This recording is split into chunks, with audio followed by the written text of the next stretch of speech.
नाज़रीन, प्रोग्राम में गुफ्तगू का सिलसिला जारी था। ईद के हवाले से स्पेशल प्रोग्राम आप अपनी स्क्रीन पर देख रहे हैं। हमारे साथ मौजूद मेहमान मौजूद हैं। जिस तरह ब्रेक से पहले हम लोग बातचीत कर रहे थे, हंसी मजाक का सिलसिला जारी था, रैपिड फायर हमने खेला प्रोग्राम में। साथ ही हम लोगों ने अपने मौजूद मेहमानों से गुफ्तगू की कि उनके बचपन की ऐसी कौन सी यादें हैं जिनको आज वो याद करते हैं, लेकिन अब वो यादें वापस नहीं आ सकती, बट स्टिल वो उनको एंजॉय कर सकते हैं अपने बच्चों की सूरत में। अब हमें ज्वाइन कर चुकी हैं इस सेगमेंट में सैयदा उस्मा कामरान साहिबा, जो कि पीपल्स पार्टी से मुंसलिक हैं। बहुत शुक्रिया आप तशरीफ लाई, आपने अपना टाइम दिया। ईद के मौके पर यूजुअली ये टाइम जो है वो घर वालों का होता है, बट स्टिल आपने हमारे लिए टाइम निकाला, बहुत शुक्रिया। आपसे जानना चाहेंगे ईद की मसरूफियात क्या होती हैं आपकी? ईद की मसरूफियात फर्स्ट ऑफ ऑल जो फैमिली होती है, फिर फैमिली के बाद जो आपके हल्के के लोग होते हैं, अहबाब होते हैं जी, उनसे जो है कोऑर्डिनेशन होता है, उनको ईद मुबारक कहना लाजमी होता है, वरना कुछ लोग नाराज भी हो जाते हैं। ऐसे ही है कि सेकंड डे अगर आपने ईद मुबारक कहा तो सबसे पहले शिकायत होती है कि आपने बासी ईद मुबारक कहा है। अच्छा तो ईद मुबारक कहना होता है, तो बड़ा अच्छा गुजरता है टाइम बच्चों के साथ और सबके साथ, अल्हम्दुलिल्लाह। अच्छा, खवातीन को जो है वो खाना पकाने का भी टास्क मिलता है ईद के दिनों में। आप सबके घरों में यकीनन खवातीन खाना बनाती होंगी, आप क्या अच्छा बनाती हैं, क्या शौक है बनाने का? मैं पुलाव अच्छी बनाती हूँ, पाए अच्छे बना लेती हूँ। हालांकि लोग हैरान होते हैं कि पॉलिटिक्स में होते हुए भी ये चीजें बना लेती हैं, मगर महीने में एक दिन मैं ऐसा निकालती हूँ जिस दिन मैं कुकिंग करती हूँ। वो कुकिंग मैं फुल डे भी मेरी कुकिंग होती है, उसमें शामी कबाब, पुलाव और पाए जो है बहुत अच्छी बना लेती हूँ। चलिए जी, अभी एक मुहावरों का सेगमेंट हम यहाँ पे शामिल कर लेते हैं, बिकॉज बड़ा मजा आ रहा है प्रोग्राम में, और हमारे जो मेहमान है वो भरपूर तरीके से हमारे साथ मौजूद हैं और साथ दे रहे हैं हमारा। सबसे पहले वाले साहब आपके जानिब आना चाहूंगी। मुहावरे पहचानिए, मान ना मान मैं तेरा मेहमान, इसका क्या मकसद आप समझते हैं? मान ना मान आप भी दे सकते हैं, जिस तरह चाहे आप। मान ना मान मैं तेरा मेहमान, आज की हुकूमत। अच्छा जवाब जी। बख्श साहब, मगरमच्छ के आंसू बहाना, इसको भी आज की हुकूमत कहते हैं। ठीक है जी। थाली का बैंगन, बहुत सारे लोग हैं पार्टी में आपकी। नहीं छोड़ दिया, हमारी पार्टी में तो नहीं है जी, नून लीग में। लेकिन ये कह सकते हैं कि आपको मालूम है, नजर आने के। अच्छा आप नाम ले रहे हैं? हाँ, वो लोग कहते हैं उन्हें। नहीं, मेरा ख्याल है किसी का नाम नहीं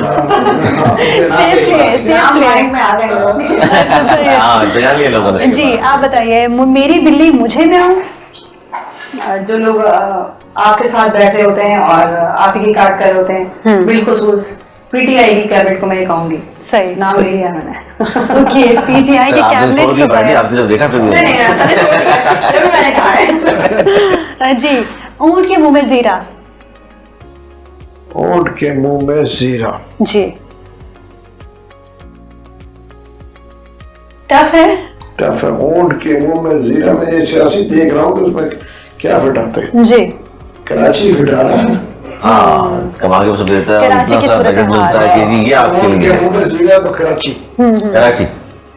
ओके जी। चोर की दाढ़ी में तिनका, क्योंकि मुझे तो मौलवी साहब की पहली बात जो मुझे समझ आती है, बिल्कुल बहुत सारे मुहावरे आज गवर्नमेंट पे फिक्स होते हैं। ओके, अच्छा तो चोर की दाढ़ी में तिनका भी उन्हीं पे फिक्स होता है। जी, मेरे हिसाब से तो बहुत सारी चीजें जाती हैं वहाँ। ठीक है। अंतिम साहब, अंगूर खट्टे हैं। मेरा ख्याल सिंध बेहतर है, क्योंकि सिंध जितना कमा के फेडरल को देता है उतना उसको मिलता नहीं है, जितना हम दे देते हैं हमारे लिए तो बहुत खट्टी है। अच्छा, आपकी लैंग्वेज खट्टी है। एनएफसी अवार्ड दूसरी तीसरी चीजें उसमें जो है ना, वो कराची का शेर ही नहीं मिलता, सिंध का शेर ही नहीं मिलता। सही है, सही जी। आप बताइए, बंदर क्या जाने अदरक का स्वाद। फिर मैं कुछ कहूंगी तो कहेंगे आप। नहीं, आप कह दें। बंदर का जाने अदरक का स्वाद, ऐसी गवर्नमेंट जो एक्सपर्ट ना हो और वो कोशिश कर रही हो। मौजूदा गवर्नमेंट तो नहीं कह रही ना? नहीं, हमारी गवर्नमेंट तो ऐसी नहीं है, अल्लाह का शुक्र है, पुराने लोग हैं। अच्छा जी, आपकी बात कर रहा था। जले पर नमक छिड़कना, जले पे नमक छिड़क। मेरे ख्याल से आपने अभी किया है हुकूमत के साथ। जले पे नमक छिड़क जी।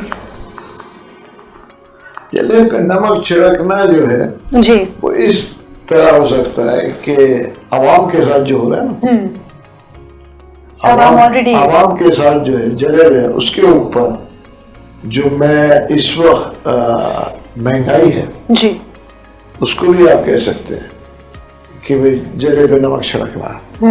सही, ठीक है जी। नाच ना जाने आंगन टेढ़ा, ओह shit। नाच न जाने आंगन टेढ़ा। मेरे ख्याल से फिर से हुकूमत की बारी आने लगी है यहाँ पे। पर मेरे ख्याल में इन लोगों के बारे में कहा जाता है या कहना चाहिए कि जो कोई ना कोई बहाने ढूंढते हैं अपने फेलियर पे, अपनी फेलियर को एक्सेप्ट नहीं करते और बोलते हैं अपना फेलियर दूसरे के कंधों दूसरे पे। को कंधों डाल देते हैं। बिल्कुल, मुझे मौके नहीं मिले, फलां की वजह से मैं बेहतर काम नहीं कर सका। बिल्कुल डिलीवर नहीं कर सका, ठीक है जी। जैसा देश वैसा भेस, जैसा देश वैसा देश, मेरा ख्याल है हम जैसे लोगों पे ही सूट करता है। ऐसा माहौल होता है वही रूप अपना लेते हैं। वही लोग अपना लेते हैं। सियासतदान। सियासतदान, ये अच्छा था, सियासतदान जी। लोहे के चने चबवाना, कभी किसी ने चबवाए आपकी पार्टी को या आपको लोहे के चने? नहीं, हमारी पार्टी को अभी तक किसी ने चलवाया, हाँ हमने जरूर चलवाए। अच्छा, और किस पार्टी को? बहुत सी पार्टियां हैं, जीडी है, जीडी से बात। जहाँ मेरा ताल्लुक रहा है, हकीकत है, बड़े लोहे के चने चलवाए हैं, पीपल्स पार्टी है। ओके, और अभी टफ टाइम जो चल रहा है और पार्टीज के लिए उनको कह सकते हैं लोहे के चने चलवाए। PTI सही वालों को। सही, पीटीआई हो गई और बहुत सी और भी पार्टीज हैं, पीटीआई का नाम नहीं ले सकते हम, सिर्फ उनके पीछे ना पड़े। ठीक है जी। मिक्स एंड मैच कर लेते हैं। बाकी रह कौन गया? मतलब ये कह सकते हैं कि कौन सा पीपल्स पार्टी वो चला है जो लोहे का बाकी है सारी- और उनको चबाने में मुश्किल होती है। ये तो पार्टी- पाकिस्तान पीपल्स पार्टी लोहे का चना है। लोग चना है, खैर वो फिर सियासी बहस हो जाएगी। अच्छा, लास्ट Establishment vaccine है तो फिर क्या? मालूम नहीं होता ये। दूध का दूध और पानी का पानी, लास्टली आपसे दूध का दूध और पानी का पानी, पानी का पानी। ये इंशाल्लाह 1 साल के अंदर आपको नजर आ जाएगा। ठीक अच्छा, है। ये होने वाला दूध का दूध पानी का कुछ पानी। आप हमें शायद हिंट दे रहे हैं मेरे ख्याल से। बहुत जल्द है, लेकिन अच्छा। हाँ बहुत जल्द नजर आएगा। दूध का दूध और पानी का पानी बहुत जल्द नजर आएगा आवाम को। अवाम को, सही। तो आप क्या मतलब हुकूमत तब्दीली देख रही है। दूरअंदेशी? दूध का दूध पानी का पानी अफगानिस्तान में तो हो गया, हाँ ठीक है ना। बिल्कुल, पाकिस्तान में होने वाला है। पाकिस्तान अब इसकी बात है। पाकिस्तान में होने वाला है। करे, बड़ी खतरनाक बात कर दी। सही सही। अच्छा जी, आपसे जानना चाहूंगी, ईद पर बजट आउट होने के भी अक्सर हमने देखा है कि जो सैलरीड पर्सन है खास तौर पर उनके तो बजट्स आउट होते हैं। आप बताइएगा, ईद पे बजट आउट होता है? कभी ऐसा हुआ है कि ईद के लिए बहुत सारी प्लानिंग्स घर वालों ने कर ली और बजट आउट हो जाए, फिर उस ऐसे में घर वालों को क्या ही बंदा कह सकता है? हुआ है कभी? अमूमन कारोबारी लोगों में ये तकलीफ नहीं होती है, जैसा सही। आपने कहा। जी। सैलरीड लोगों में या शायद प्रोफेशनल लोगों में होती है। सही ये अल्लाह का खास करम रहता है कारोबारी लोगों में जी। कि उनके रिस्क में बरकतें रहती हैं और कुशादगी भी रहती है। तो अभी तक तो अल्लाह ने ऐसा करम किया कि कभी तकलीफ नहीं। जो भाई हाँ जो बनाते हैं बजट उस हिसाब से अल्लाह ताला पूरा कर देता है। ठीक है। सही। और साहब, जब कोई ज्यादा ईदी की डिमांड करे, खासतौर पर बच्चों को ईदी से बड़ा लगाव होता है, बच्चे कोशिश करते हैं कि जितनी ज्यादा बटोर सकें बटोरे बड़ों से। जब कोई बच्चा या कोई भी ज्यादा ईदी की डिमांड करे, कभी गुस्सा आया है कि यार इसको मैंने सोचा हुआ था माइंड में और इसने इतना मांग लिया, अब कैसे दूं? या फिर कभी गुस्सा? नहीं, मेरे ख्याल से गुस्सा नहीं आता। उसकी वजह ये देखिए, ये बच्चों के लिए इससे बड़ा एंटरटेनमेंट कुछ नहीं है। जब हम भी छोटे थे, जब हमें मेरे ख्याल से 18 के सिक्का रुपये मिलता था जी। तो हम उस दौर में हम कहते थे हमें 5 रुपये दो, ठीक है ना। तो वो तो हर दौर में इंसान की फितरत है, सेटिस्फाई कभी नहीं होता। बिल्कुल सही। तो बच्चा भी जो है हमेशा आप उसको जो भी देंगे कहेंगे और दो। सही सही। इसका जवाब मैं भी देना चाहूँगा। जी जी जी प्लीज। जी बिल्कुल गुस्सा आता है जब अफसरान ईदी बहुत बड़ी बड़ी डिमांड वो उस पर बहुत गुस्सा आता है, इंसान परेशान। और जाहिर है आप सिंध में रहते हैं तो हम जान सकते हैं। सही सही। जैसे आप फौरन जाओगे आप में ये मैं जवाब दूंगा। आप आगे सिंध को टारगेट करेंगे? नहीं, टारगेट नहीं कर रहा हूँ। मैंने कहा वो सिंध में रहते हैं सर, मैंने इनके बारे में नहीं नहीं आप पंजाब के मीडिया वाला क्या करें? ये सिंध में रहते हैं तो इनका सिंध में बोला जाएगा। सिंध में रहते हैं, बिल्कुल मुझे पता सिंध में रहता है। ये अमूमन हम पंजाब के मीडिया की तरफ से इस तरह का जो है ना गुफ्तगू सुनते हैं कि साइंस सरकार सिंध ने ये हो गया, सिंध ने वो कर दिया। भाई यहाँ तो आपका ताल्लुक सिंध से है, कराची से है। सर इस वक्त वो लाइटर नोट पे गुफ्तगू जारी है। आप ये कह रहे हैं कि आप ये कह रहे हैं मैं भी कह रहा हूँ कि आप ये कह रहे हैं सिंध में ऐसा कुछ नहीं होता। जी सिंध में तो कुछ नहीं होता। शायद होता हो, शायद होता हो, ठीक है ना, शायद होता हो, लेकिन मैं ये नहीं कह रहा कि पूरे पाकिस्तान में होता हो, क्या पता। ये बात तो है। लेकिन जिस घर में हम रहते हैं उसी पे अगर हम खुद सर उसी में लेकर आए हो तो बताएगा ना आदमी, हाँ? जब जिन्होंने दिया होगा तो बताएगा। नहीं वो ठीक है, दिया होगा, लेकिन अगर पर इसी बात को थोड़ा मैं सेकंड करूँ, ये माहौल ये पाकिस्तान में ये निजाम ऐसा है, ये निजाम ऐसा है कि चारों सूबों में ही काम तो ऐसा ही है। चारों सूबों के जो बिजनेसमैन है वो ईदी भी देते परेशान। हैं, ईदी भी देते हैं। चाहते ना चाहते वो ईदी देते हैं, सही। इसमें कोई दो राय नहीं है। हमारा महकमा एफडीआई तो फेडरल गवर्नमेंट का है, जी। वहाँ पर भी ईदी की बड़ी ख्वाहिश रहती है। हमारे लोकल महकमे में भी बहुत ईदी की ख्वाहिश रहती है। ये एक कल्चर है, और लोगों को देना पड़ता है। बच्चों को देख के उनका भी दिल चाहता है कि इनको बच्चा बनने का। हाँ, चलो यार। लेकिन ये इसका नाम तब्दील कर देते बिजनेस कम्युनिटी, इसको नेटवर्किंग में करती है। ये नेटवर्किंग है, सही। ये नेटवर्किंग है, और ये बेसिकली आप रिलेशनिंग कर रहे हो। सर हिंदी बोल देना, ये रिलेशनिंग है, मैं रिलेशनिंग है, ये it's not a relationing, sugar coating कर लेना। relationing है। Relationing, अच्छा चलिए। जी एंट्री साहब, आप बताइए कि आपको भी यकीनन गुस्सा आता होगा जब बजट माइंड में ये सोचा होगा कि ये इंसान आएगा, इसको इतनी ईदी देनी है, लेकिन देनी ज्यादा पड़ जाए या डिमांड ज्यादा किया जाए तो गुस्सा आता है ऐसे मौके पे? मेरा ख्याल है गुस्से से उसका कोई हल नहीं होता, देनी पड़ जाती मैनेज है। तो करना पड़ता है ना, खैर हाँ। मैनेज तो करना पड़ता है, मैनेज उससे उसका हल नहीं होता।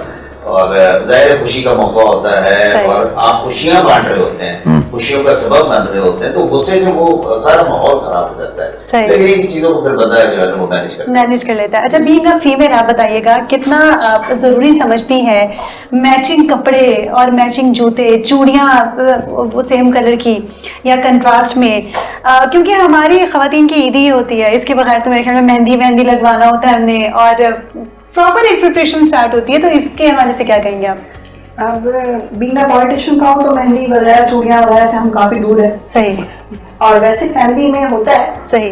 ज्यादातर अमूमन देखा है कि औरतें चूड़ियाँ मेहंदी वगैरह उनकी कंप्लीट नहीं Complete होती, नहीं और अच्छी भी लगती है, तो ये होनी भी चाहिए। तो अगर मैं पर्सनली कहूँ तो मैं थोड़ा उस चीज से दूर हूँ, सही सही। क्योंकि इतना टाइम भी नहीं होता हाँ। सारी चीजों को मैनेज करना, सही। मगर शान है उनकी चूड़ी और मेहंदी। बिल्कुल ठीक है। अच्छा मौलवी साहब, कभी ऐसा हुआ है कि घर वालों की फरमाइश, खास तौर पर वाइफ की या बेटियों की फरमाइश पे, कभी उनको आपने खुद मेहंदी लगवाने छोड़ा हो या किसी मार्केट में चूड़ियां दिलाने लेके गए हो? नहीं, मैं तो लेके जाता था, अच्छा। काफी अर्सा था, और मैं अपनी वाइफ को भी अपनी बेटियों को भी। उसकी वजह ये है कि देखिए ये एक जो है खुशी का मौका है, Tradition और हमारा। चांदात को मैं खुद अपनी वाइफ को अपनी बेटियों को लेके, मैं कुछ अर्से से नहीं जा रहा हूँ, वरना जब तक था मैं खुद लेके जाता था। सही। और वो बैठ के वो बच्चे चूड़ियां लेते थे, शीशे की चूड़ियां, ठीक है ना, और वो मेहंदी में रोड पे बैठ के वो मेहंदी लगाते थे, मतलब पार्लर वाले में रोड पे वो होते हैं, वो मेहंदी लगाते जी जी, ऐसे ही है, ऐसे ही है। बहुत नॉर्मल। उसकी वजह देखें, अगर आप नॉर्मल लाइफ रह रहे हैं तो ये सब चीजें तो नॉर्मल चीजें हैं। तो सही। ये कोई मतलब मेरे ख्याल से मतलब वाइफ के साथ शॉपिंग जाना, देखिए ना, एक एज में आके आदमी चेंज हो जाता है, मतलब जवान आदमी तो मतलब ये नॉर्मल था कि लेकिन normal आजकल के दौर में जो मर्द हजरात हैं उनके पास काम ना भी हो तो वो इतना ज्यादा काम बताते हैं कि हम इतने ज्यादा हाँ। मसरूफ हैं।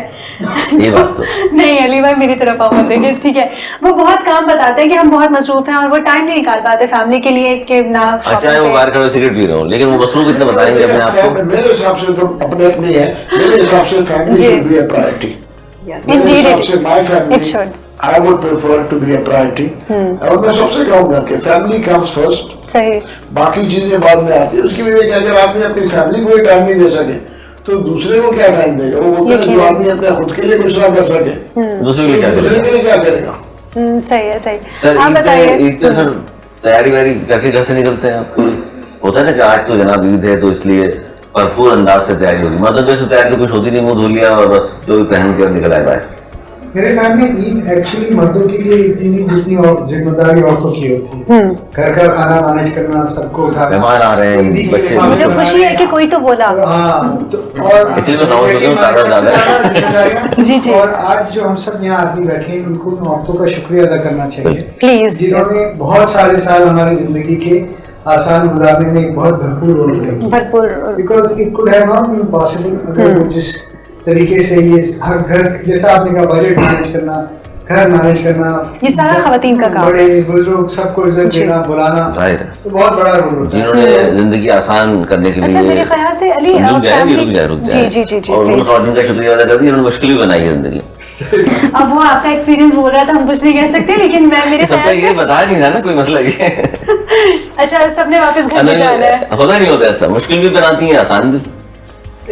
मैं आपके तजर्बे को डरा नहीं करता। आपका मतलब इस तरह का That's really nice। कैसे डिनाई कर सकता हूँ उसको? सही। तो खुल के बोले ना, डरे हुए क्यों है? आपके कोई रवाज है तो वो दर्द है, एंथनी साहब होना चाहिए उसका। एंथनी साहब ने मुझे दिल करवाना है घर में लाके। नहीं नहीं ऐसा नहीं है। मेरे ख्याल से खवातीन ही वो रोल प्ले करती हैं कि अगर फैमिली इधर उधर बिखर गई है तो खवातीन की वजह से फैमिली दोबारा इन त्योहारों पे बैठती है, आके एक दूसरे से बातचीत करते हैं और दोनों चलती से है। पूछ लेते हैं ना भाई, घर में किसकी चलनी चाहिए? फाइनली डिसीजन मर्द का होना चाहिए या खातून खाना का? आपको जवाब पता होना चाहिए। नहीं नहीं नहीं हैं? मैं- क्या नहीं, होती है? अच्छा, खातून अच्छा, खाना? मैं लेडी और एक मैं भी एक वाइफ हूँ। जी। मुझे लगता है पहले शौहरी चली जाएगी फिर बीवी की, माशाल्लाह और जी। दोनों की मिलकर चलनी इनका चाहिए। मतलब ये फाइनल डिसीजन वाइफ का ही होना चाहिए। लाइफ को ना, लॉन्ग लाइफ आप सक्सेसफुल उस रिलेशन को, उस खानदान को चला सकते हैं। पहला शौहर, हाँ, पहला शौहर फिर बीवी, सर। दोनों मिलके, हकीकत है। ये बात है।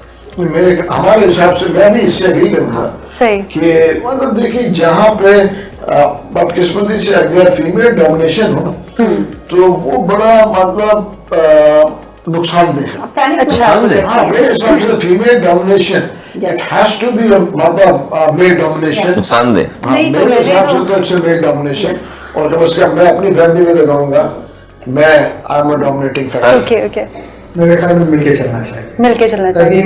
वो सफर खैरियत से पूरा होता है। ये किसी मामले में मर्द का फाइनल से होना चाहिए, पर बेशतर decision, majority of the decision मिलके होना चाहिए।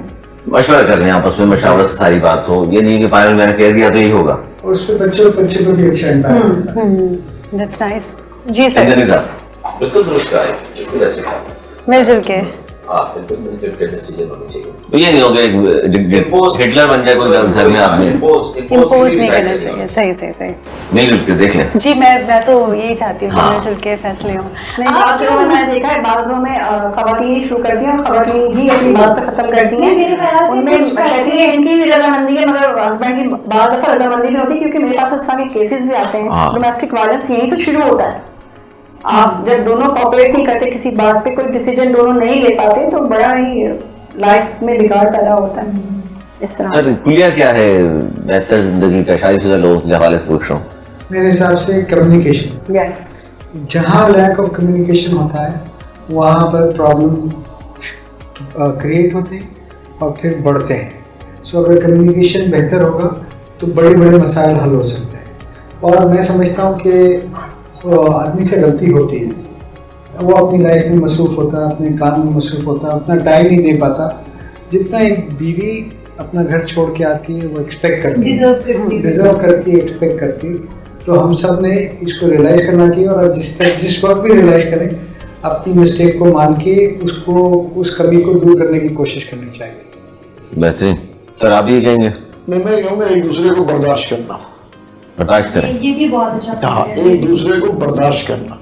उसकी वजह ये है कि अगर आप एक दूसरे को बर्दाश्त नहीं करेंगे, क्योंकि देखिए परफेक्ट दुनिया में कोई नहीं, तो बर्दाश्त करना एक दूसरे को बहुत जरूरी है कि बीवी जो है शौहर को बर्दाश्त करे। और आजकल की नौजवान नस्ल जो है में ये बड़ी खामी है कि वो जो जितने डाइवोर्सेज और ये हो रहे हैं, उसकी वजह भी यही है कि वो एक दूसरे को बर्दाश्त का मादा खत्म हो गया। और स्पेशली मैं आपको बताऊं कि लेडीज में जो है बर्दाश्त का वो जो वो बहुत कम हो गया। वरना पहले पुरानी लेडीज को आप देखें, बहुत सारी चीजें बर्दाश्त, उनकी बर्दाश्त ज्यादा थी कि आज की नौजवान लेडीज के। मेरे अंदाजे के मुताबिक, मेरा अपना व्यू है, मेरे ख्याल से भाई का अलग होगा, इनका अलग होगा, मेरा ये। एंथनी साहब आपका भी ये? नहीं, बिल्कुल दुरुस्त बात है कि कम्युनिकेशन बहुत एसेंशियल है, बर्दाश्त और एक दूसरे की इज्जत नफ्स का ख्याल रखना। क्योंकि जो आजकल हम देखते हैं नौजवान नस्ल में ना बर्दाश्त है, ना इज्जत नफ्स का ख्याल रखते हैं।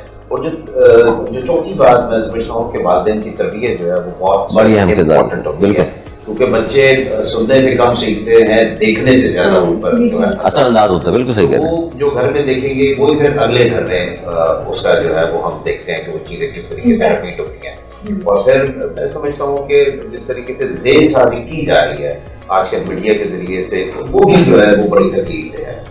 उसको भी रिविजिट करने की जरूरत है, रिव्यू करने की जरूरत है कि हम जो फैमिली लाइफ है, फैमिली कल्चर है, फैमिली फाइंडिंग्स है, फैमिली वैल्यूज है, वो हमने अपने मीडिया के जरिए से बच्चों को देने में किस तरीके से हमने जहर उगला है या उनकी जेल सादी की है। अच्छा, इस तरह एंथनी साहब ने कहा कि तरबियत बड़ी अहम किरदार अदा करती है। बाकी तो मुल्का को और बख्शी साहब का सुन लिया आपने, लेकिन तरबियत भी ज़ाहिर कहीं ना कहीं मिस कर रहे हैं हम। तालीम पे तो बहुत ज़्यादा फोकस कर रहे हैं, हमारा बच्चा अच्छे से अच्छे स्कूल में पढ़ ले, हमारी बच्चे अच्छे से अच्छे स्कूल में तालीम हासिल कर ले, लेकिन तरबियत का शायद कहीं ना कहीं फुकदान हो गया, इस तरह एंथनी नवेद साहब ने फरमाया। बिल्कुल अली भाई, तरबियत देखिए एक माँ करती है।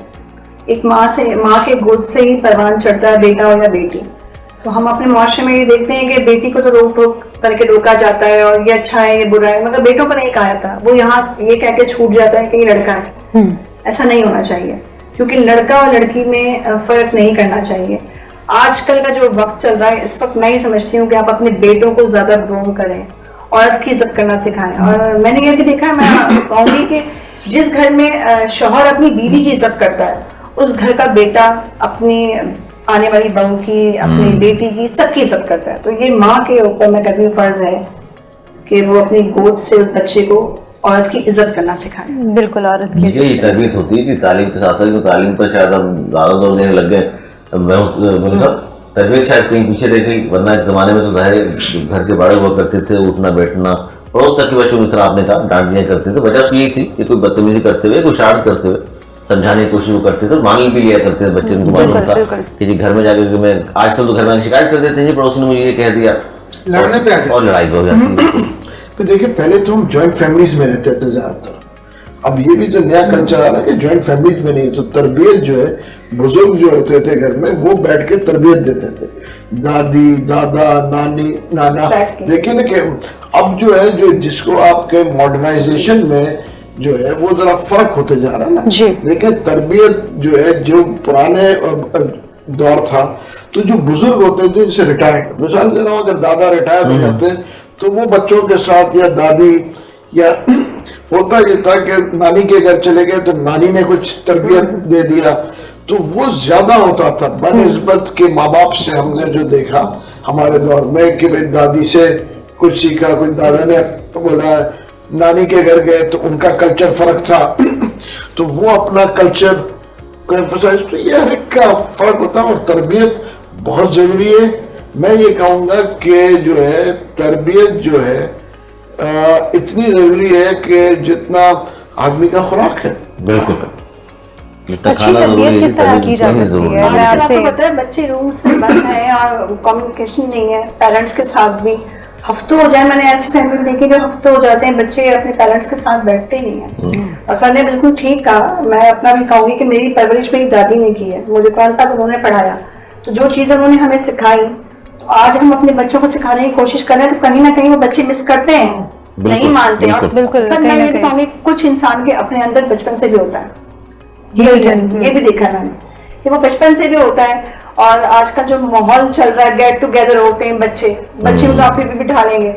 बेटों के तौर पे बिलखुसूस माएँ बड़ी फिक्रमंद होती हैं, क्योंकि गेट टुगेदर कर रहे हैं, पता नहीं कहाँ किस गैदरिंग में बैठा है। तो ये फिर फादर पे बनता है कि आप बाहर निकल के देखिए कि आपके बच्चे की गैदरिंग क्या है, किस गैदरिंग में वो बच्चा बैठ रहा है। अच्छा, अब मैं आपसे बख्शी साहब जानना चाहूंगी, तरबियत के हवाले से बताइएगा, बेहतर तरबियत किस तरह की जा सकती है? आजकल का जो माशरा है, टेक्नोलॉजी का दौर है, पेरेंट्स कहाँ लैग कर रहे हैं तरबियत में, जहाँ पे उनको फोकस करने की ज़रूरत है जिससे हमारे माशरे में बिगाड़ कम और अच्छाई ज़्यादा पैदा हो सके? देखिए, इस वक्त हालात ये हैं कि चूँकि महंगाई बहुत है, सो अमूमन जो मिडिल क्लास फैमिलीज़ हैं उसमें both father and mother are working, so they are not able to give enough time to their kids। उनकी भी इकोनॉमिक मजबूरी है जी। ये पहले एक ज़माना था कि एक आदमी कमाता था, बीवी भी खा रही है, बच्चे भी खा रहे हैं, माँ बाप भी खा रहे हैं। अभी तो बहुत जगह के माँ बाप कमा रहे हैं, दोनों कभी घर चल रहा है और वो भी नेक टू नेक चल रहा है। तो और देखिए, पर ये जो हम टॉलरेंस की बात कर रहे हैं ना, मैं ये कहता हूँ कि ये जो पाकिस्तान में बिगाड़ पैदा हुआ ना, उसमें सबसे बड़ी जिम्मेदारी हम लोगों की है, हमारी एज ग्रुप की, क्योंकि हमने मुनाफिकत की, हमने मुफाहमत की, हमने गलत को गलत नहीं बोला। पर अगर आज का जो बच्चा है ना, देखिए जहाँ हम 10 बातें उनकी कर रहे हैं, ये भी अच्छी बात है, वो गलत को गलत बोलेगा, चाहे उसका बाप भी गलत कर रहा हो जी, उसके वो बोलेगा नहीं दिस इज रॉन्ग। अब अली, प्रोग्राम का वक्त अपने बिल्कुल, खिताब को बिल्कुल। पहुंचा, लेकिन मैं तमाम मौजूद मेहमानों से चाहूंगी कि ईद की मुनासबत से अपने अपने एक मैसेज दे दें जो आप नाज़रीन को देना चाहते हैं, जो आप चाहते हैं कि लोग सुने और उस पर अमल करें। मैं तो यही कहूँगा कि देखें, हम जब ईद मनाते हैं ना, तो उन लोगों का भी सोचें जो हमसे बहुत कमतर हैं, जी, माशी तौर पे, सही, इंसानी तौर पे हो सकता है बहुत बड़े लोग, बड़े हैं, जी। मगर माशी तौर पे कमतर, उनके बारे में भी सोचें। जी, बशीर साहब। ऐसे बशीर साहब। मैं कहूँगा कि तमाम पाकिस्तानियों के लिए कि उम्मीद का दामन नहीं छोड़ना चाहिए। इंशाल्लाह ताला आने वाला दिन, आने वाला वक्त अच्छा होगा, इंशाल्लाह। पर सिर्फ घर में ड्राइंग रूम में कंट्रोल टेम्परेचर में बैठ के अच्छा नहीं होगा। हमें सही को सही बोलना पड़ेगा, गलत को गलत बोलना पड़ेगा। ये जो आज हमारे पास हथियार है ना, जी, ये आज से 20 साल पहले नहीं था। यकीन माने, इस पर अगर कोई चीज़ आती है तो अच्छे से अच्छा आदमी हिलता है और अपने आप को करेक्ट करने की कोशिश करता है। जी, एंथनी साहब। मैं तो जी ये कहना चाहूँगा कि हमें सबको मिलजुल कर एक दूसरे की अहमियत रफाकियत को ना सिर्फ तस्लीम करना चाहिए, बल्कि कहीं पर कभी कमजोरी है तो उसको भी दरगुजर करके हमें इस मोहब्बतों को बढ़ाना चाहिए आपस में। और जब तक हम रंग, नस्ल, मजहब की उस बंधन को तोड़ के बाहर नहीं आएंगे, हम तरक्की के सवराज जो है उस तरीके से नहीं तय कर देख सकते हैं, ना हासिल कर ना आ सकती। बहुत अच्छी बात की जी, आपने, सबको मिलकर आगे बढ़ना है। बिल्कुल बिल्कुल, इसमें साहिबा जी। सबसे पहले मैं तो तमाम मुस्लिम उम्मा को ईद मुबारक कहूँगी और ये कहना चाहूँगी कि अपने अखलाक को बुलंद करें, क्योंकि मुसलमान की पहचान है अखलाक, और अखलाक से बढ़ के है इंसानियत। तो खुशियाँ बांटें, खुश रहें, ख्याल रखें, आगे बिल्कुल, इंशाल्लाह बिल्कुल। तरक्की इस उम्मीद के करेगा। साथ आज का ये खूबसूरत प्रोग्राम हमारा ईद स्पेशल आप तक पहुंचा। बहुत शख्सियात से हमने आपसे मुलाकात भी कराई थी, चैट भी रही, कुछ सीरियस बातें भी हमने की और जानने की कोशिश की जनाब किस तरह उनकी ईद गुजरती है और किस तरह गुजरे हैं। सब शामिल जो यहाँ हमारे प्लेटफॉर्म से बात है वो ये कि अपने उन तमाम लोगों का भी हमें ख्याल रखना है जो इर्द गिर्द हमारे रहते हैं, रिश्तेदार हैं, दोस्त बाब हैं या पड़ोसी हैं या वैसे ही जानने वाले, लेकिन जो माशी तौर पर कमजोर है, कमजोर है, उनको सबको साथ लेकर चलना है। और पल्लवी सर, हम विचार से जाते जाते आप कोई अच्छी अपनी आवाज में गाना सुना दें, जी। अगर आप लोग चाहें तो सर। जी बिल्कुल, ठीक है। इस पे इख्तिताम करते हैं प्रोग्राम का। अली, बहुत शुक्रिया आपने, मैं आपसे इस बारे में बदला लूंगी। ठीक है, एक खमाज है, मैं उसका हक तो अदा नहीं कर सकूंगी, लेकिन क्योंकि गाने का थोड़ा बहुत शौक रहा है बचपन से, तो मैं वो गाना चाहूंगी। सावन भी तो जाए पिहरवा, सावन भी तो जाए पिहरवा, मन मेरा घबराए, मन मेरा घबराए, ऐसो गए परदेस पिया तुम, ऐसो गए परदेस पिया तुम, चैन हमें नहीं आए, चैन हमें नहीं आए, मोरा सैया मुझसे बोले ना, मोरा सैया मुझसे बोले ना,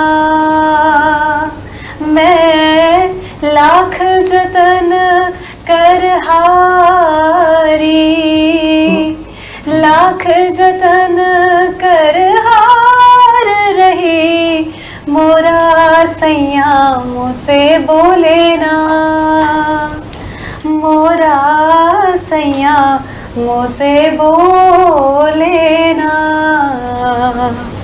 बहुत शुक्रिया जी, बहुत शुक्रिया। Thank you, Eid Mubarak, Allah Hafiz.